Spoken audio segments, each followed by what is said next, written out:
പറഞ്ഞുകൊണ്ട് തുടരുക. AK സെന്ററിന് മുൻപിലാണ് അരുണുള്ളത്. ഇപ്പോൾ കോഴിക്കോട് വീടിന് മുന്നിൽ CPM ജില്ലാ സെക്രട്ടറി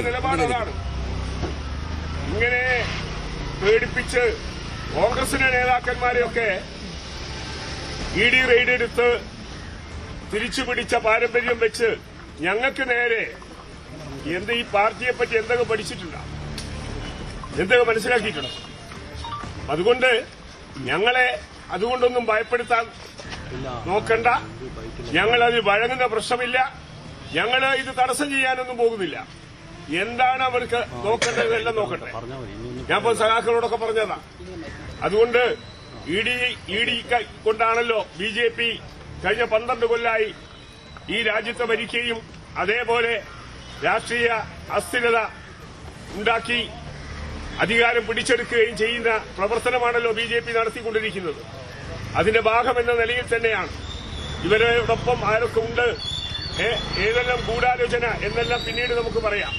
അത്രയും ഞാനിപ്പോ പ്രതികരിക്കുന്നത്. ഈ കണ്ണൂരിലെ CPM പ്രവർത്തകരുടെ പ്രതിഷേധ പ്രകടനം പത്രയ്ക്കുണ്ട്. കോഴിക്കോട് അങ്ങനെ എന്തെങ്കിലും? കോഴിക്കോട് ഞങ്ങൾ പ്രതിഷേധ പ്രകടനം വെച്ചിട്ടുണ്ട്. കോഴിക്കോട് മുതൽക്കുളത്ത് നിന്ന് ആരംഭിക്കും.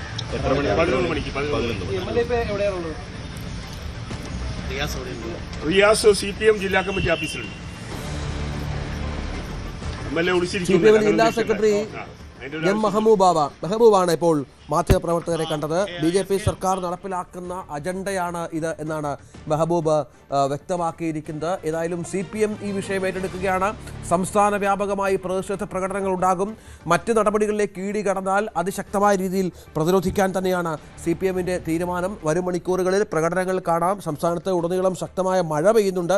ഇതിനിടയിൽ വേണം ഈ പ്രതിഷേധ പ്രകടനങ്ങൾ നടത്താൻ എന്നുള്ളതും പ്രധാനപ്പെട്ട ഒന്നാണ്. ഏതായാലും കണ്ണൂരിലെ വീട്ടിൽ, മുഹമ്മദ് റിയാസിന്റെ കോഴിക്കോട് കോട്ടുളിയിലുള്ള വീട്ടിൽ, ഒപ്പം തിരുവനന്തപുരം ബേക്കറി ജംഗ്ഷനിലെ വീട്ടിൽ, CMRL MD ശശിധരൻ കർത്തയുടെ കൊച്ചിയിലെ വീട്ടിൽ അടക്കം പരിശോധനകൾ, ആലുവയിലെ CMRL ഓഫീസിലടക്കം പരിശോധനകൾ ഇപ്പോഴും പുരോഗമിക്കുകയാണ്. 4-ാം മണിക്കൂറിലേക്ക് പരിശോധന കടക്കുന്ന സാഹചര്യം കൂടിയുണ്ട്. കളമശ്ശേരിയിൽ നിപുണ കമ്പനി ഓഫീസിലും റെയ്ഡുണ്ട്. ബംഗളൂരുവിലെ എക്സാലോജിക്കിന്റെ ഓഫീസിലും റെയ്ഡുണ്ട്. ഇതടക്കം 12ഓളം ഇടങ്ങളിൽ കർത്തയുമായി ബന്ധപ്പെട്ട മറ്റു 2 ഇടങ്ങളിലും പരിശോധനയുണ്ട്. ഇതടക്കം 12ഓളം ഇടങ്ങളിലാണ് ഇപ്പോൾ പരിശോധന പുരോഗമിക്കുന്നത്. അരുണ്, CPM സംസ്ഥാന വ്യാപകമായി പ്രതിഷേധ പ്രകടനങ്ങൾക്ക് കൂടി ആഹ്വാനം ചെയ്തിരിക്കുകയാണ്. അപ്പോൾ പ്രതിരോധം ശക്തമാക്കുമെന്ന് തന്നെ കരുതണം. കൂടുതൽ വാർത്തകൾക്ക് News 18 Keralam YouTube channel subscribe ചെയ്യുക.